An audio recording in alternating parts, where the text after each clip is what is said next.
What if the first true dragon female Rimuru? This is a female Rimuru of the story where Rimuru was born as a true dragon. She is the oldest and strongest of the true dragons, and the big sister of Veldenava. One day she had to leave her brother and sister to go into hibernation, but accidentally slept for a bit too long. When she wakes up, she finds that her brother had died, and that her sister Velzard had to take the burden of raising the other two by herself. What will she do now that she is back? Female Rimuru. Chapter 1. The Awakening. Deep in the ice continent stood a beautiful woman with snowy white hair and blue eyes. She was the white ice dragon Velzard herself. Belzard Pav. My big sister, I miss her. I miss her a lot.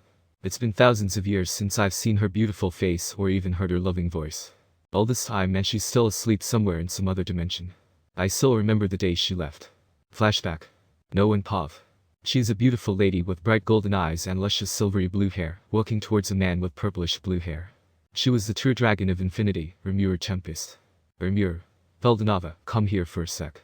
Veldenava looks at her and asks, what is it, sis? Do you know where the cake I made is? I made it for Velzard as a present for her, but I can't seem to find it. I've looked for it everywhere. I know for sure I kept it on the kitchen counter, but it isn't there now. Immediately Veldenava starts sweating and stuttering, I don't know he. Rimuru just deadpans at him. You ate it, didn't you? I Rimuru sighs and says, how many times have I told you, Velzard is just a baby? I think this is the 7,481st time. He replies nervously. Then why don't you listen? If you want cake that badly, then just come ask me, I'll make one for you, you degenerate. Oni-chan, why are you yelling at Oni-sama, asks Velzard, worried and confused. Oh, it's nothing Snowflake, your brother just ate the cake that I made for you myself. Can you forgive him, Oni-chan? She pleads to me. Oh, how can I say no to that face? Rimuru says, picking her up. They all smiled and had fun. Rimuru baked another cake for Velzard, but this time it was bigger and more grand than the last one. Velzard was having the time of her life, but little did she know that this would be the last time she would talk to her sister in a really long time. Time skip. Velzard sees a sad smile on Rimuru's face. She gets worried and asks her, Winnie-chan, why do you look sad? It's nothing, Velzard, it's just that we won't see each other for a while. Belzard felt the world around her shatter just as she said that. But Winnie-chan, what do you mean?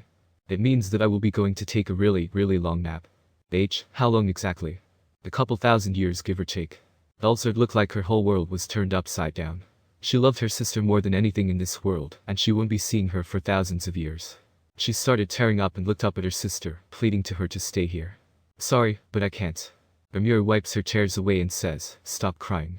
It doesn't look good on you if you cry. Belzard, look at me. You're an amazing little sister, and I want you to take care of your younger sibling after they are born.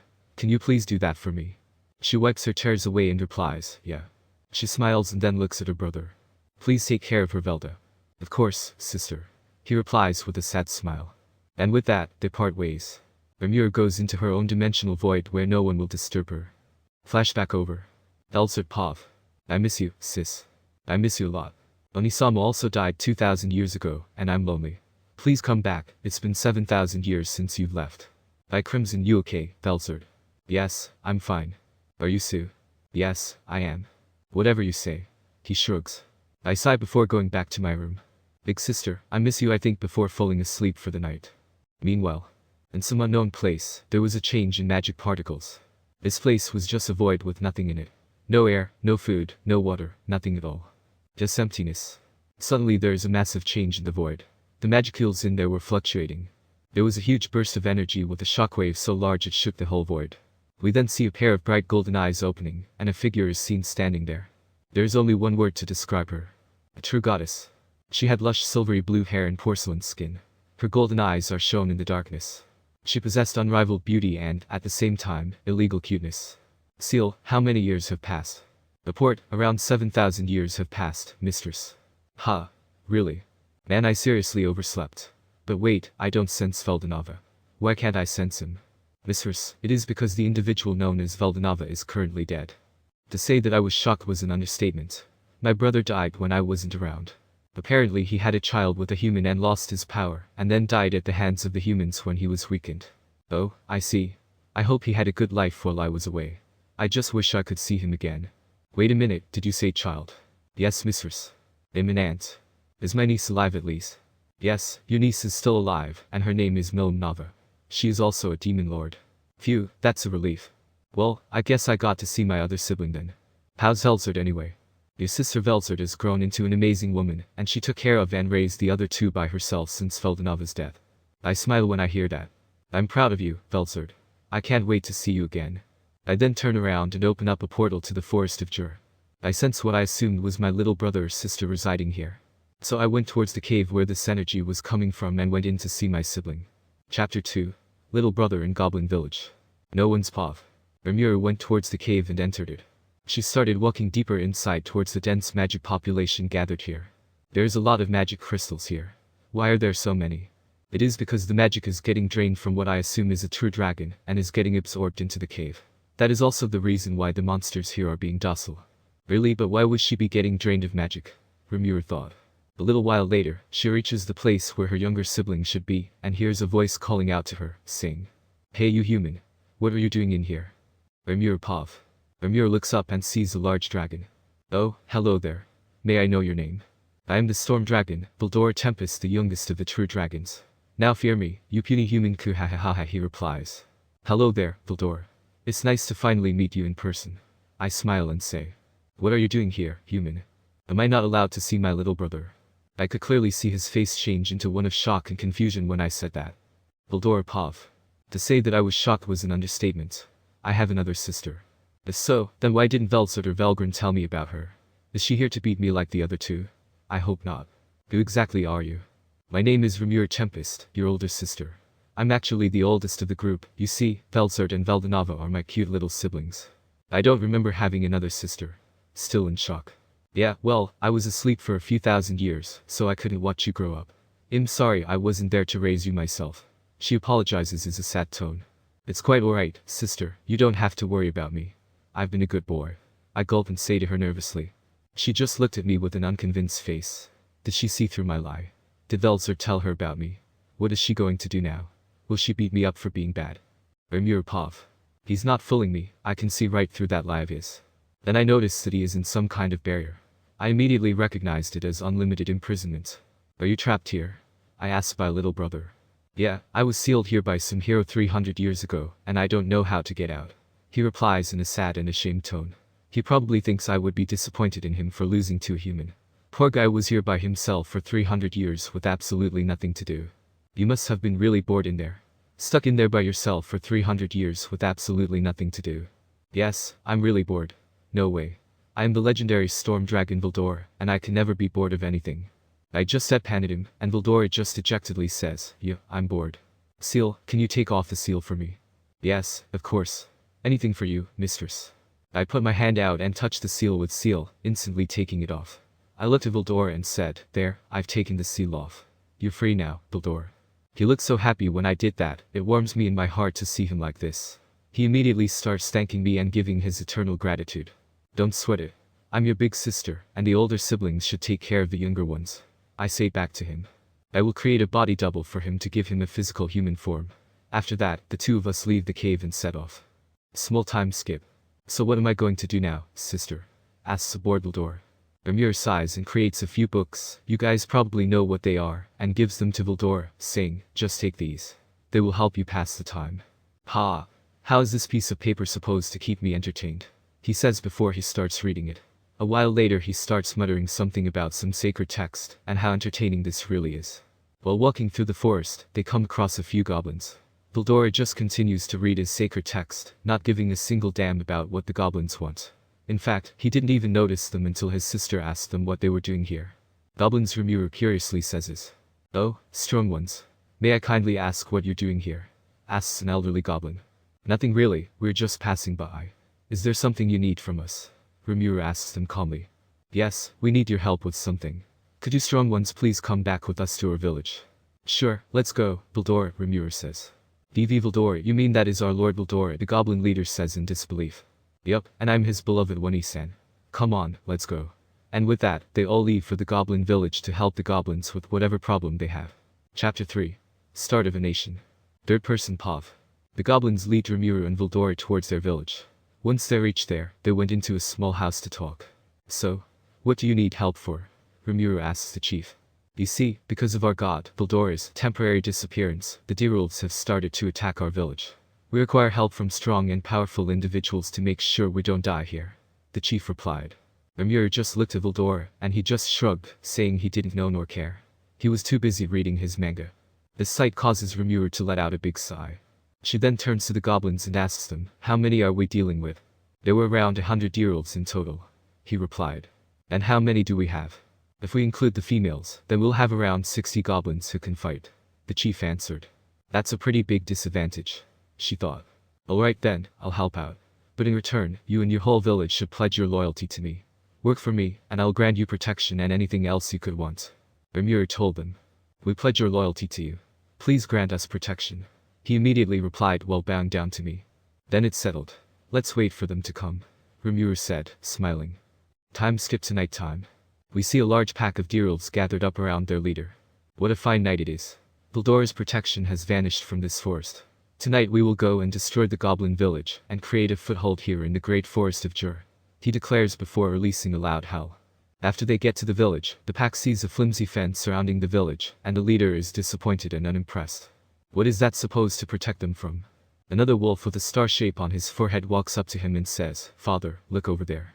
The leader looks over and sees what looks like a beautiful human girl. A human, he thinks. "Leave this place at once, and I will spare your life." Rimuru declared himself completely unfazed. "Is that bitch underestimating me? I'll kill her." He starts charging towards her and going for the kill shot straight away. But just when he was a centimeter away from her, his body froze. Rimuru's eyes were glowing, and she looked at him bored and unimpressed. Rimuru then just flicked her hand in front of his face, completely obliterating him from the shockwave. Even his soul was destroyed by this act. She then releases 0.001% of her power, causing them all to cower and fall to their knees. "Either pledge your loyalty to me or leave. I'd like to avoid killing you all if possible," Rimuru tells them. They all come forward and bow down to her. "We pledge our loyalty to you, master."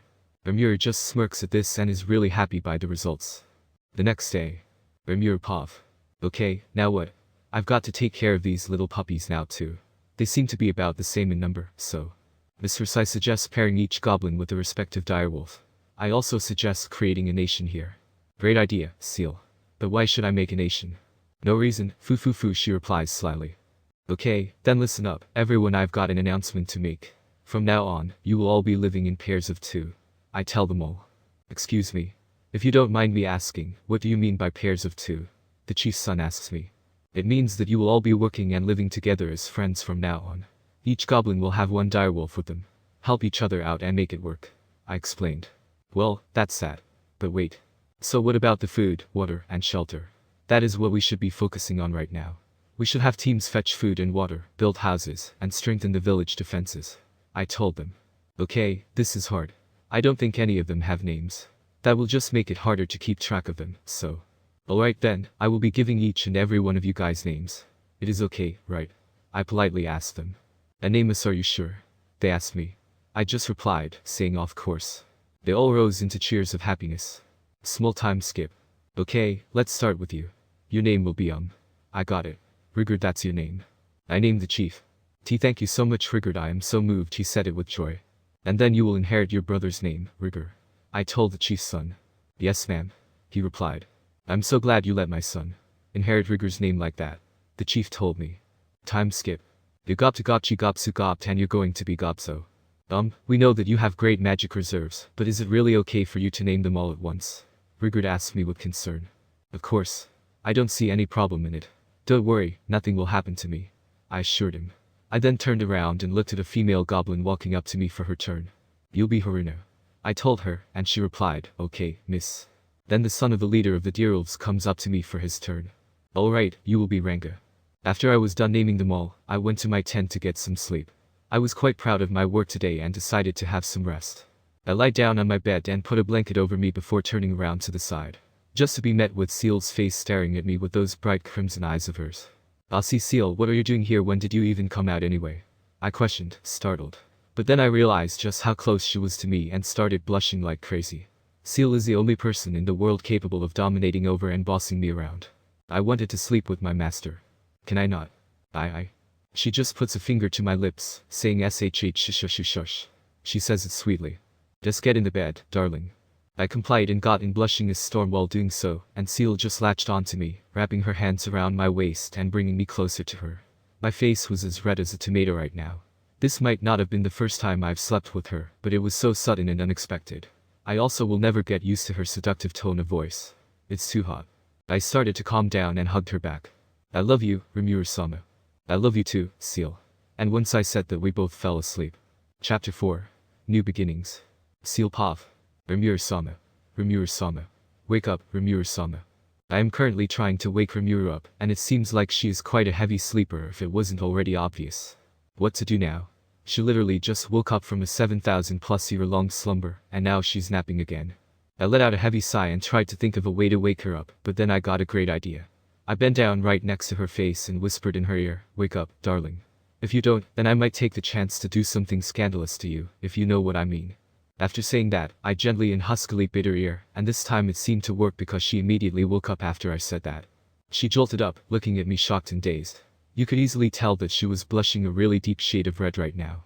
She might like teasing people and does find it fun, but she herself is also quite weak at teasing. This is a secret about her that only I know. There isn't anyone else out there who is aware of her weakness for teasing besides myself. CC Seal, what was that about? You know just how sensitive I am, and what up with that sensual tone? Don't say something like that in a place like this. Someone might have heard you. She yells at me, still blushing and dazed. I just giggled at her and looked at her in a playful way. Oh, whatever do you mean, dear? I was just waking you up. I just tell her she is acting oblivious. You know exactly what I mean. She yells again. I don't answer her this time. I simply get up and start walking up to her, telling her. Oh, don't be like that, dear. You know I'm just kidding, don't you? So calm down and take a breather. After I say that to her, however, I sit down right next to her and whisper in her ear, although I really wouldn't mind taking you right here. Trust me, you'll enjoy every bit of it. Don't worry, I'll be gentle. Which just serves to get her even more embarrassed. She looked to be on the verge of passing out, and who could blame her? The real reason why she is so weak at teasing is because no one, and I mean absolutely no one, dares to even try to tease her like me. Even though I've done it countless times before, she just never seems to be able to get used to it. Which is exactly why she told me to keep this a secret. And of course, I've never told anyone about her secret, not even her brother. This secret stays between the two of us for now. I giggle cheekily without her noticing. Small time skip. Anyways, let's go, Seal. She just tells me after a few minutes of calming down. You look so cute when you're all flustered. I say giggling. Seal, please. Just stop. It's too early for all this. She looks at me with pleading eyes. Alright, I'll stop. For real this time. I say that to her before going back into her. Rimuru Pav. I just let out a sigh and got up from the bed and looked around. Rimuru-sama. It's so good to see you. I hear someone say it from the corner of the room. I turn around and see someone I've never seen here before. Well, I don't think I've seen her before at least. Good morning. She greets me cheerfully. Oh, I just look confused there. Who is she? It's good to see that you're awake. I'll go call Elder Rigard and tell him you woke up. She just says to me before leaving the tent. Was there always a beauty like her in this village? If so, then why didn't I notice earlier? I think I can hear Seal laughing at me in my head right now. Was it something I said? Rimuru-sama. It's good to see that you're awake and healthy. A bald manly voice tells me. Oh, Rigard. It's good to see you. That lady just now, who the hell are you? I am Rigard, he says, smirking. You can't be serious, he was a frail old man that looked like he would die any second just yesterday. How did this happen? I ask him dumbfounded. I swear there are just too many surprises today, and I just woke up. It's because he gave us names. We have all evolved. He tells me while flexing his newly found muscles. Oh yeah, right, they evolved. Of course they did. They were given names after all, from someone of my caliber no less. And taking into consideration that my magical capacity is pretty much limitless, it makes sense that this would happen. Why didn't I think of that? Gosh, I feel so stupid now. So that's why I could hear Seal laughing her ass off in my head, it's because she was. Before I could say anything, however, the front of the tent burst open, surprising me and sending Rigard flying away. It's good to see you awake, mistress. I look in front of me and see an unusually large direwolf. That horn and that star on your forehead, Uranga, right? I ask him for confirmation. But Rimuru-sama, don't you have almost perfect memory? Why are you struggling to remember their names that you gave them just yesterday? I might have near perfect memory and probably the best memory out of everyone in this universe besides yourself, but they all evolved, and their evolutions look so much more different than I thought they would be. So please cut me some slack, Seal. Yes, Ranga replies to me happily and starts wagging his tail, which ended up blowing the whole tent away. Small time skip. Well, these goblins are currently cheering for me and calling my name over and over again. They seem to like me a tad bit more than I initially expected. I was looking around, trying to identify each of them. That's Rigard. There's Rigor. Gopta. Well, he didn't change much, if not at all. The male goblins have evolved into hobgoblins, and the females evolved into goblinas. Okay, everybody calm down. I tell them all, getting their attention towards me in the process. So as you can all see right now, we are all one big family. So to avoid any problems, I think we should set a few rules that are to be followed at all costs. I tell them. They all nod their heads at that, apparently understanding what I meant. There are 3 main rules I want you guys to uphold at all times. First, no fighting amongst each other. Secondly, no belittling other races. Third, no attacking humans unless provoked or for self-defense. Any questions? I see Rigor raising his hand and looking at me confused. Yes, Rigor.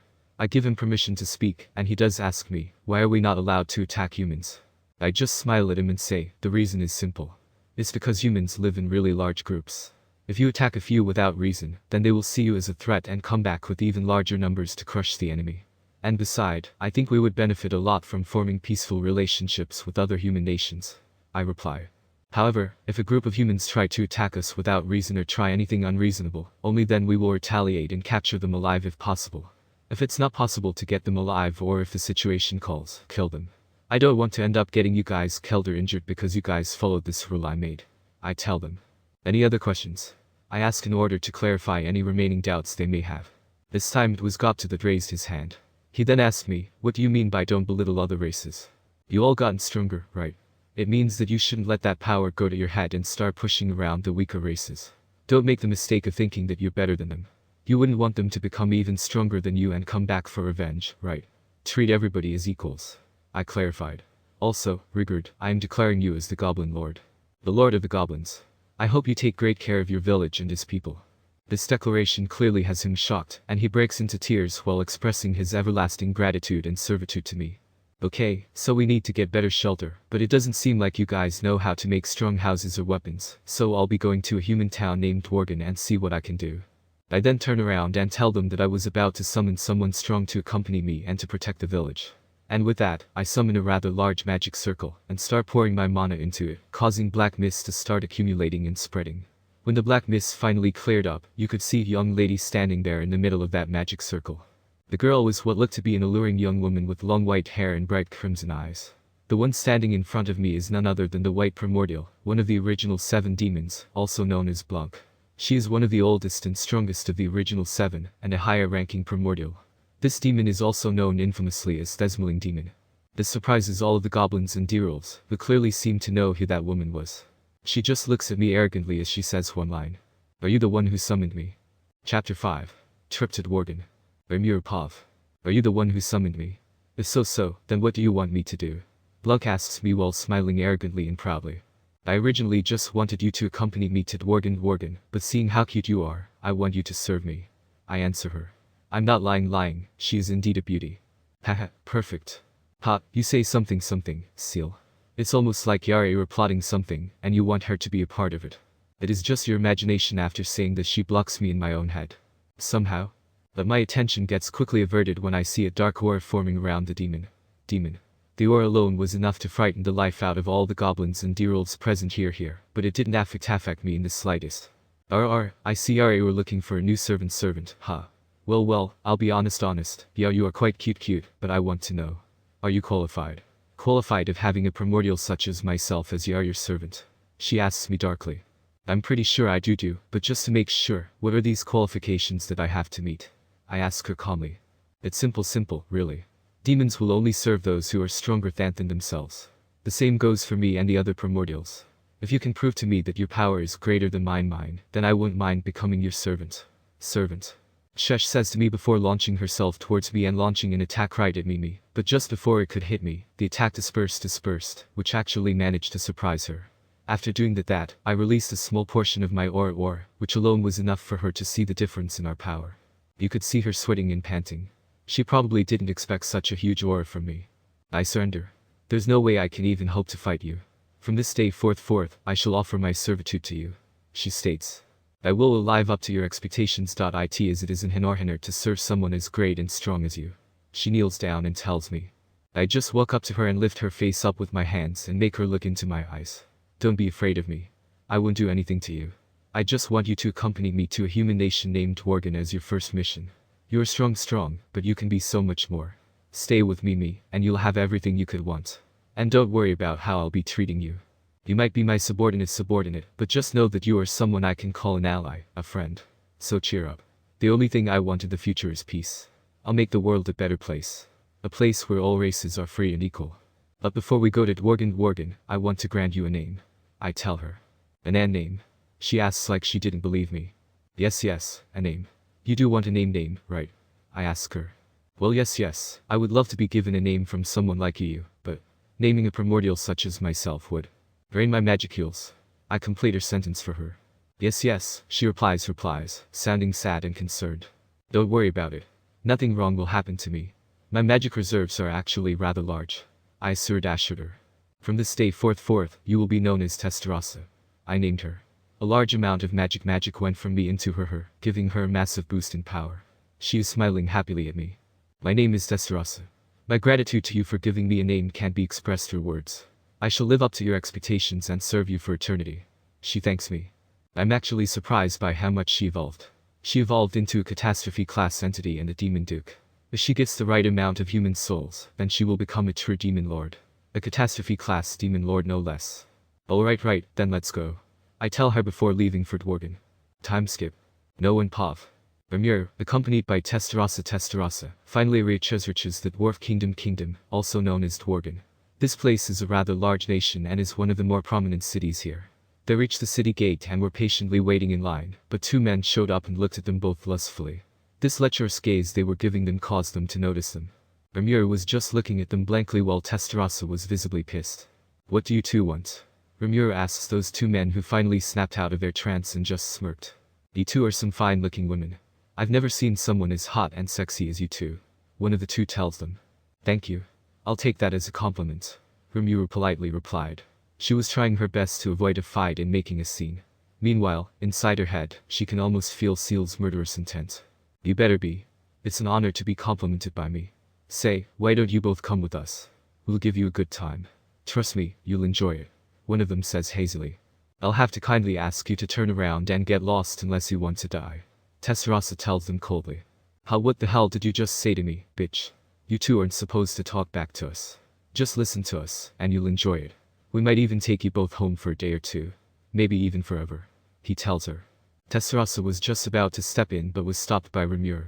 She then looks at them scarily with her eyes shiny bright red and says, why don't you just shut up and go home like good boys, and lock yourselves in your room for the evening?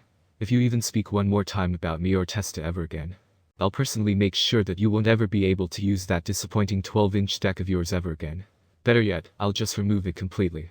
I don't think you'll be needing it. She tells them menacingly and then sends them flying to God knows where. Rimuru then turns to the primordial beside her and suddenly claps her hands and smiles. Alright. Since we don't have to deal with them anymore, let's go, Testa. She cheerfully tells her. What with that sudden change of mood?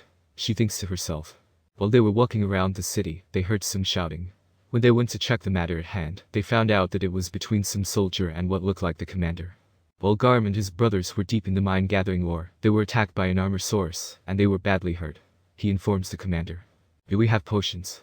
He asks but is disappointed and angry when the soldier says no. Rimuru walks up to them and summons a barrel of blue liquid at her feet. This is one barrel of healing potion. It's the best one around that I made myself. You can drink it or just directly apply it to the wound. Why don't you give it a try? Rimuru tells him. He looks at it for a while before lifting it up and leaving. Before he left, however, he told Rimuru to stay there so they could talk after. Time skip. Testarossa Pav. It's been a while since Rimuru-sama gave those humans the healing potion. Apparently it heals up to 99.9% of all wounds and injuries. It can even heal sickness. We both hear some footsteps coming our way, so we both turn towards the sound to see that the same human who had gotten the potion from Rimuru-sama was back, but this time there were 3 other people behind him. They all thanked my master for saving them like they should have, but that one human just didn't seem to speak, damn it. I thank you for saving their lives. They're like brothers to me, and so I'm eternally grateful to you. If there is anything you need from me, don't be afraid to ask. The human tells my mistress. Well, then in that case. I want to get a good blacksmith for my village, you see. She tells him. After listening to her request, the human takes us to some place where a blacksmith was clearly frustrated about something. It turns out the blacksmith was the human's older brother, Cajun. What can I do for you, my lady? He asks my mistress, trying to be polite despite his frustration. I must say I think I'm starting to like this one. Unlike those two from earlier, these guys know how to treat people with respect. When Rimuru Sama told him what she wanted, he seemed a little down. I'm sorry, I'm a bit backed up at the moment. That numbskull minister gave me an impossible task. To make 20 long swords by the end of the week, and I'm running short of materials. Even if I had the proper materials, it would still take 2 weeks to make 20 long swords. If I can't do it, then my certification as a smith could be revoked. Cajun tells us.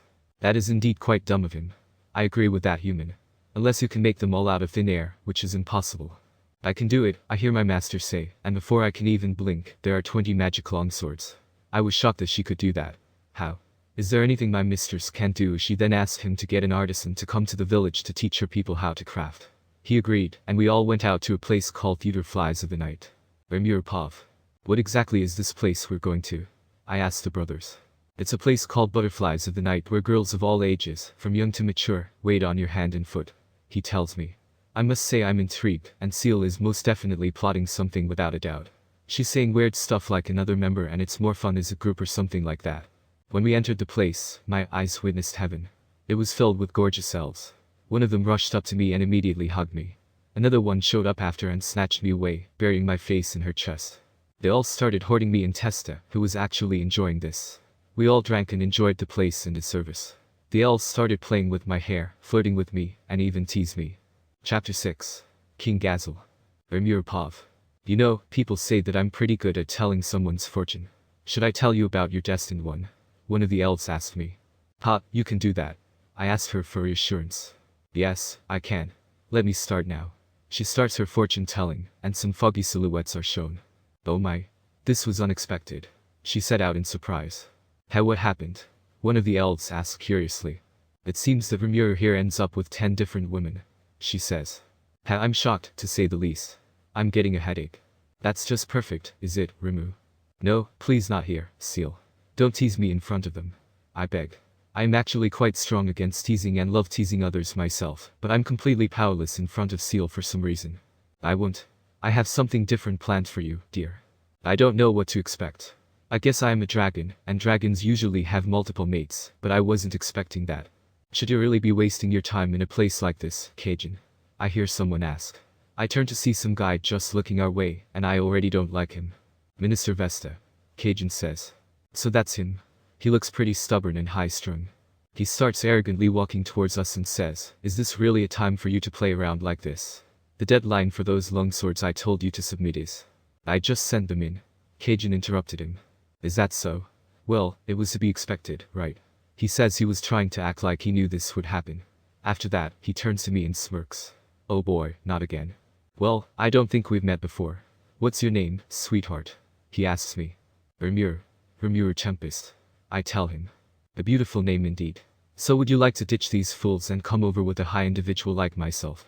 You can have anything up you would ever want. He asks me, trying to sound polite, but I know that face is just a facade. I will politely have to decline. I tell him, and my answer won't change. He then looks at me annoyed while I just sigh at this. Even Testa over there is just looking at this man in pity. I tried to be polite, but you won't listen, huh? He grabs my arm and tries to pull me up, keyword tries. You will come back with me. You will become my wife. You got it. I am the minister, and whatever I say goes. You are in no position to refuse.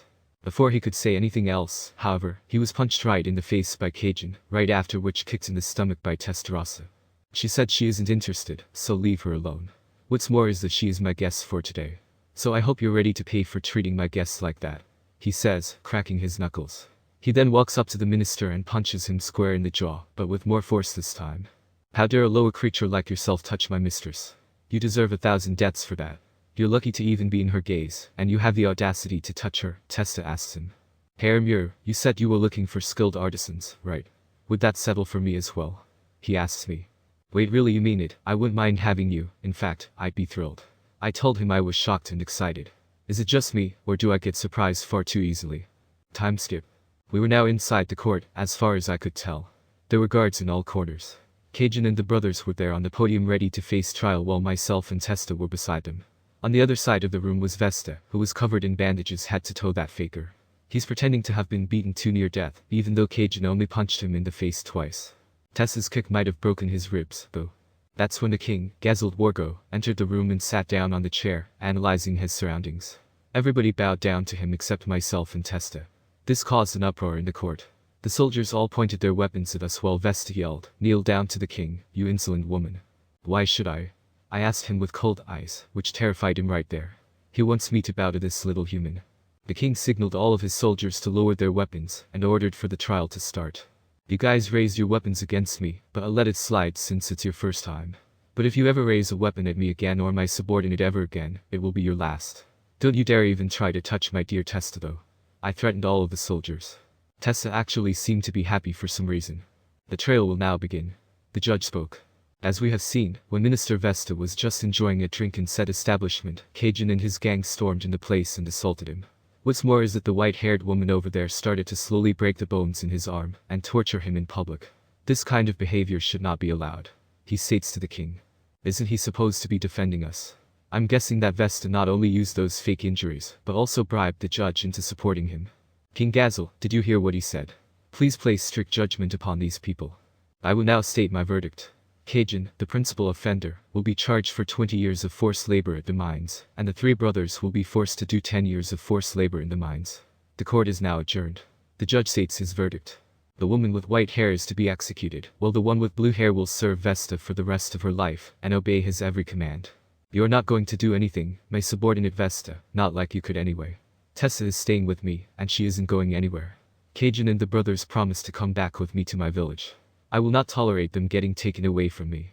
I said darkly. This outburst of mine caused many people in the court to be shocked that I spoke out of line. I'm sure I saw Esteros' cheeks go beet red for some reason there. First of all, Vesta there showed up at the place that we were at and started flirting with me. I told him I wasn't interested, but he wanted me as his wife and tried forcing me. Cajun and Testa only attacked him for my safety, even though I could have handled it myself. Testa is my subordinate, and she was just mad at him for mistreating me. What's more is that they both only hit him once. All those other injuries in the stories are fake.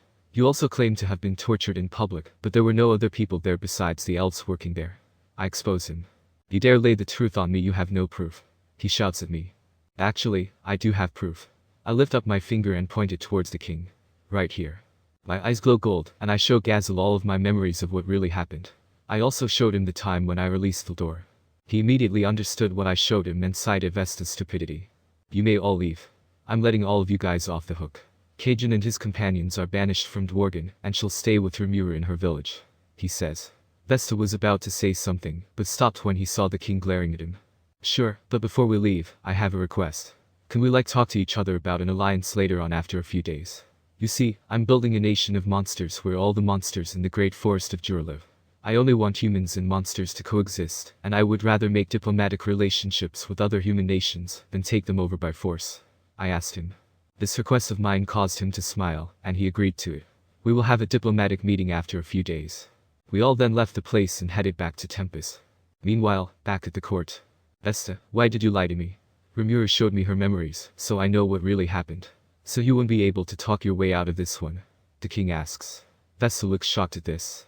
Also about that woman, the one with white hair. Do you have even the slightest idea who that was? He asks the minister. No, I don't. Why is she an important figure or something? Vesta asks in confusion. That woman was the white primordial demon Blanc, and what's more is that she was apparently given a name. Just by listening to this, Vesta almost shit his pants. He almost made an enemy of a primordial demon. Demons only serve those who are stronger than them. That alone means that Rimuru is stronger than her. She even gave her a name. Your foolish today actions could have caused the destruction of Wargan. That woman is stronger than an awakened demon lord at minimum, no doubt. Not only that, but her presence was even more frightening than that monster, Vildor. I was actually sweating and shivering at the thought of making her my enemy, but as the king, I couldn't show weakness. He stayed sweating. This left Vesta horrified. You're lucky she didn't just kill you and wants to make a diplomatic relationship with us. Gazel tells him. You are dismissed. Chapter 7. Belzard and Funtime. Rimuru. We made it. We have returned from Wargan. Welcome back, Rimuru-sama. Everyone cheers. Yup, I'm back. Listen here guys, these guys will be living here from now on, and they will be our artisans, and will also teach you guys how to craft things. I tell them all and then turn around and ask, Cajun, can you guys take it from here? Of course we can. Who do you think we are? Come on boys, Cajun calls the brothers, and they all start to mingle with each other. Testa, please protect and watch over the village for me. I ask her. Are you going somewhere, Rimuru-sama? She asks me. Yes, just going to go meet a family member. I tell her. Seal, could you help her out? I ask her. Yes, of course, Rimuru-sama. She says before coming out in human form, shocking everyone. Alright guys, listen up. This is Seal. I say, pointing to her. And she is my most trusted partner and blushes and is also my girlfriend. We have been together for thousands of years now. I tell them all. This surprised them all, and Testa became a little sad. But why does she look like you? One of them asked. Oh, well, it's because she used to be my ultimate skill, one of them, but evolved after I gave her a name. You all know who she is. Even if you've never seen her before, you all have heard her voice at least once. I tell them all, causing them all to get confused. She is what you all know as the voice of the world. I revealed to them. They all just stood there motionless before erupting into cheers, and started calling Seal Queen, causing her to blush from embarrassment. Aren't you both girls though? I hear Veldora ask me. I simply turn to him with an innocent smile and ask, got a problem? Veldora basically shit himself when he saw this. I don't have any problem with it at all, none at all, he practically shouts. When he said that, my face turned into a real smile and I said, good boy. Well, Seal, remember to help them all out. And also tell Testa the rules and teach her what she needs to do. I ask her. Oh, of course, dear. I will tell her and give her instructions, tips about what she needs to do. Don't worry, you enjoy every bit of it. She tells me. What does she mean by that? Anyway, see you guys later. I tell them all and then teleport out to the place where my sister is currently residing. Belzard Pav. I really miss my sister. I feel so lonely. Velgrand is always with Rudra, and he's Guy's enemy. Meanwhile, Veldora is sealed up, but that may be for the better. Big brother dies, and sister is still asleep. How long does she intend to sleep anyway? I sigh and say. Please just wake up already. I want to see you again and be in your embrace. I said it out loud, but then slumped down and sighed, knowing that my wish wouldn't come true. It's alright, Snowflake, I'm already awake. I hear a soothing voice from behind me. A voice that I never thought I'd hear again for a long time. The only person I know who calls me Snowflake is my sister. I turn around in shock and see the one person I've always wanted to see. My sister, Rimuru Tempest, is standing right there like the goddess she is. The big sister. I call out in shock. Please tell me this is real. It's me, your real sister. Now come over here and give your dear older sister a hug. She tells me while holding her hands out. I immediately rush straight to her and jumped right into her arms, latching onto her and melting in her embrace. I started to break down when I realized that this was real life, and hugged her even tighter while burying my face in her chest. I felt her warm arms wrapping around me and bringing me closer to her. She then took her left arm and started patting my head and soothing me like she used to do when I was a child. I've missed this feeling so much. I let go of her and looked at her with tears flowing down my face. Yeah, you are real, right? I'm not dreaming, am I? I ask her in shock. Silly Velzard, can't you recognize your dear sister when you see her? She asks me. You become a fine woman, Belzard. Thank you for taking care of your younger siblings while I was gone. Was it too much for you to handle by yourself? She then looks down at me, man, she is still as tall as ever and apologizes. I'm sorry for leaving you like that. I didn't mean to stay dormant for that long. You did a great job taking care of the other two in my absence. Even when your brother died, you didn't give up. But you don't have to worry anymore, I won't leave you ever again. I'm now here to take care of you guys. You can pass on your burden of raising and disciplining them to me now. She tells me reassuringly. I just look smiling while wiping away my tears. I'm glad you're back, sister. I miss you so much. I miss you too, my dear Snowflake. I'm sorry again for leaving you. She apologized again. I was about to say something when the door busted open, and Guy came barging in with both Mizari and Rain beside him. He was shocked to see my sister and prepared for an attack, thinking she was an intruder, but I quickly stepped in front of my sister. Stop it. She's not an enemy. She's my sister. I yelled at him. When I said this, he looked at me confused. Sister, what does it mean? The only sister you have is Velgrand, correct? He asks me. No, this is my big sister Rimuru Tempest. She is the oldest and strongest of the true dragons. Even more than Veldenava. I tell him. When I said this, he immediately backed down and stepped back. Wait, stronger than Veldenava. And you're older too? Guy asked surprised. Yup. It's nice to meet you, Guy. Tessa told me about you. She tells him. Small time skip. We were just talking with each other now. Apparently, Big Sister summoned and named the White Primordial, and is planning on creating a nation of monsters. But what's got me most shocked is the fact that the voice of the world is her girlfriend. I didn't even know she had one to begin with. It also seems that Guy started showing respect for his big sister. They even became friends. I challenged her to a fight to see if what I said about her being the strongest was true, and, oh boy, he got demolished. Belzard. I hear her call me. I have to go now. I was heartbroken when she said that. I wanted to say something, but before I could, she embraced me in a hug and said, Belzard, I know you want me to stay, but please understand I have to go manage and develop my own nation. Besides, I will come to visit you frequently, and you are more than welcome to come visit me in Tempest anytime you want. It's fine then. But be sure to visit frequently. I tell her. Don't worry, I will. And with that, she teleported out. Rimuru Pav. I teleported out from Velzard place back home. I was happy to see that she was doing well on her own. However, when I got back, I was met with a surprise.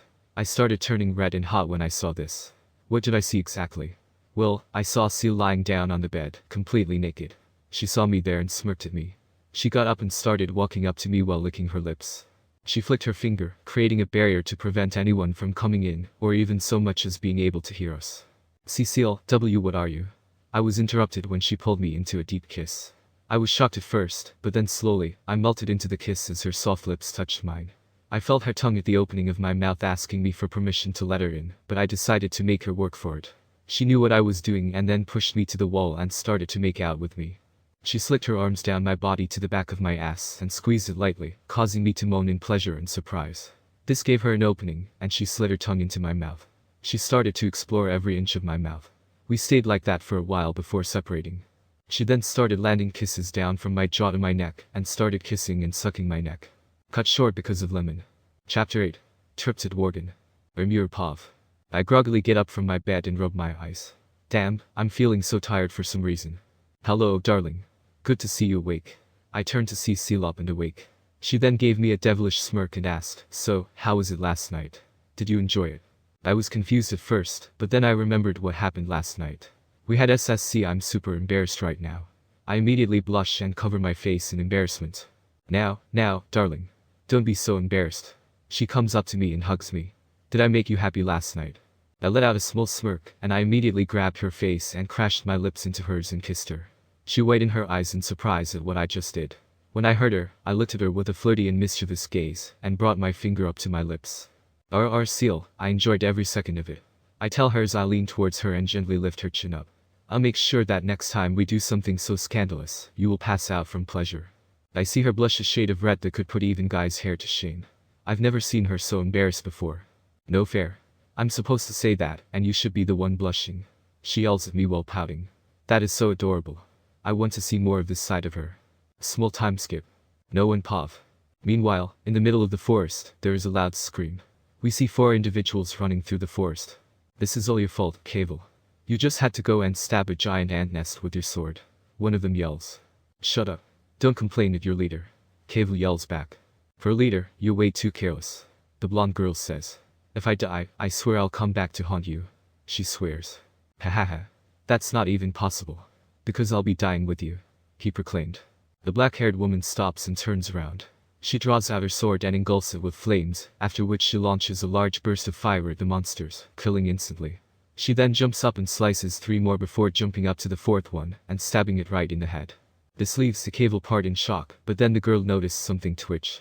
Shizu, the one still. She tried to warn her, but it was too late. One of the giant ants got back up and attacked her, knocking her down and causing her to lose grip of her sword. She tries to get back up, but something stops her. Shizu. Irin calls out as the ant was about to kill her, but from out of nowhere, something fast lands right in top of it, creating a large cloud of dust. The impact created completely shattered the ground and sent Shizu flying into Irin's arms. They all looked at where the ant was standing earlier as the dust began to clear. Seriously, I just landed softly, and it's dead. They hear a voice. They turn towards the source of that voice and see a beautiful woman standing where the ants used to be. What's more is that the monster that was just standing there just a moment ago seems to have been completely destroyed. There also happens to be a giant crater there, even the surrounding trees were blown away. The woman picks up the mask that fell down and walks towards him. She then holds the mask out towards Shizu. I think this belongs to you, miss. She tells her in a cheerful tone. Shizu took the mask and smiled at Rimuru. Thank you, you saved me. Small time skip. We all sat at a table, and they were all given food because they said they were starving. Yes, I'm afraid we have little to offer right now, but are you comfortable here? He asks them. Let me start with the introductions. Rigurd says before showing his hand towards Rimuru. This is our mistress, Lady Rimuru. He declares. They all swallowed their food at once and asked, in a confused tone, Mistress. Got a problem with that? Rimuru asks them. No, but we knew you weren't a normal human, but still the fact that you're ruling a village of monsters is quite surprising. Irin says. Human? Did this elf just call me a human? Rimuru thought in her mind. Calm down, darling. Seal says as she wraps her arms around my neck from behind. Tessarasa, on the other hand, was infuriated at this. You weak little pests dared to call my mistress a human of all things, she practically yells at them, scaring the shit out of them, causing them to flinch and apologize. Calm down, Testa, they didn't know. Rimuru tells her. Yes, of course. My apologies, my lady. Tessa apologizes. As for my species, I'll keep that a secret for now. I'll just say that I'm not a human, but that's all. Rimuru tells them. We apologize for the misunderstanding, miss. Gazel apologizes. I have a question. The other man says. What is it? Rimuru asks. Why does the woman behind you look like you? Are you twins? If so, then why does she call you darling? He asks. We're not related at all. She's my girlfriend, she just uses a physical form that looks similar to mine. Rimuru answers him. When she said that, however, Seal turned to Tessarasa with a smug grin who just smiled back, and then the two of them looked at Shizu with a devilish smirk. So, what are you guys doing here? Rimuru asks them. Well, I'm Gazel, the leader of this party. This is he points to the girl behind him who interrupts him. I'm Erin, she exclaimed. Hello, I'm Guido. Nice to meet you. The other man introduces himself. We're here at the request of the guildmaster of the Kingdom of Ablument. He asked us to investigate the area because of Vildor's disappearance. Gazel told her. Oh, I see. Well then, Rimuru starts but gets interrupted as Vildor bursts in the tent. Big sister. I'm done reading this sacred text. I want the next copy. He asks excitedly, but this excitement goes away when his sister yells at him. Vildor, for God's sake, I told you to stay put until I am done here, little brother. Rimuru yells at him. This immediately shuts him up, and he goes and sits in one corner of the room. Wait, hold up. That's Vildor, Gazel asks in surprise. Oh god, damn it. Rimuru faspams. And did I just hear you call him little brother? Guido asks as well. Vildor, what did I tell you about busting in without warning? Seal scolds him. Hey now, don't blame me. I've got nothing to do, and besides, this text is so interesting and entertaining that I just must have the next one. He exclaimed while showing the manga, catching Shizu's attention instantly. You can do whatever you want for the next 1 week, but after that, your training will begin. Seal tells him. The Gazel party looks at Rimuru, who is rubbing her head with her hand. She sighs and looks at them. This will take a while. She says and then tells them all who she was and what she's doing here. The citizens and the other people living here already knew about it because Seal told them all. Time skip. Rimuru Pav. Well, that was certainly a pain. At least they wouldn't go and tell anyone about this. I don't think they would defy me now that they know who I really am, even if I promise not to do anything to them. I then noticed Shizu standing on the cliff, looking at the sunset. But of course, I didn't tell them exactly who I was. They just know that I'm a true dragon, and not that I'm the strongest, most powerful being in existence. Hi Shizu. I call her. Oh, hello Rimuru. She says back. Rimuru, I have a question. I look at her and ask, what is it? How do you know so many things about my world? That book Vildor was holding was a Japanese manga, and the dishes were also Japanese style. But you said you are a true dragon, so how? She asks me. Oh that, I just so happen to have been to Japan a couple times before. When you've lived as long as I have, you tend to get bored easily when you don't have anything to do. I answer her. I see. I'm glad I met you, Rimuru. She removes her mask and tells me. How did you get here, Shizu? I ask her. She looks at me sadly and says, I'm a summon. So, when are you summoned here? I asked her. A long time ago. My town was burning, engulfed in flames. Bombs fell from the sky. My mother and I fled together, but then she trails off and looks saddened. I'm sorry for asking. I apologize. No, it's fine. She says back. She really needs some better treatment. Hey, I know. I'll show you something fun. I tell her. This gets her attention, and she looks at me confused. I then use thought transferring and showed her the current state of her world. Tall structures, a lot of people, everyone living in harmony. After the war ended, everything went back to normal, and peace came to Japan. Towns and economies bloomed. I tell her. I see. I'm so glad. I wish I could have shown this to my mother. She says. I want to make this world one where everyone can live in peace, too. I tell her my plans. I really hope that happens. She tells me, and she looks like she's about to say something else, but then she started coughing and held her chest in pain. Shizu. Are you okay? I ask her in concern. She's one of the only human friends I've ever had, and I'm worried. She then gets back up and says, yes, I think so. Hey Rimuru. I hear a voice. I turn to see Kajin calling me. Got a minute? We'd like to talk to you about where to build a new house in the town. Yes, I'll be right there. I tell him and then look back at Shizu. I'm sorry, but I have to go. I apologize. I wish I could talk to her for longer. Flashback. No one Pav. We see two people running through a burning city, one woman and one little girl. Suddenly, a large pile of burning ash and rocks fell down on the woman, crushing and burning her. Mom. The child calls out and tries to go to her, but gets surrounded by flames and teleported somewhere else. Now we see her in a summoning room, in front of a tall man with long blonde hair. Half her body is burned, and she can't even muster the strength to stand. HMPH, another failure. The man says before turning around and walking away. The girl extends her arm and weakly calls out for help. Help. She calls out and attempts to stand but fails. I thought she was another failure, but it seems that her body has an affinity for fire. He says and summons a large flame beside